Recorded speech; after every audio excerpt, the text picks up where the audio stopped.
Hello! আবারও আমি চলে এসেছি আরেকটা আনবক্সিং ভিডিও নিয়ে। আজকে তোমাদের সাথে শেয়ার করতে চলেছি একটাই বক্স, সেটাও আবার এসেছিল নাইকা থেকে।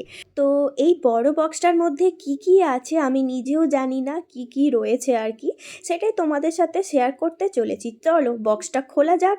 প্রথমে অনেক চেষ্টা করে বক্সটা আমি ওপেন করতে পারলাম, যা টাইটভাবে ওরা এঁটে দেয় কি আর বলবো তোমাদের।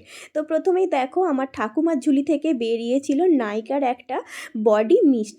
তো বডি মিস্টটা অ্যাকচুয়ালি ছিল ল্যাভেন্ডার, আর ফ্রেগ্রেন্সটা অত্যন্ত সুন্দর ছিল।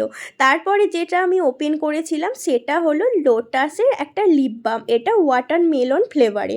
তারপরে ছিল লোটাসের একটা টোনার, আর সব শেষে সানফিট দুটো প্রোডাক্ট ছিল, একটা ছিল রেজার আর আরেকটা ছিল ফেসিয়াল কিট।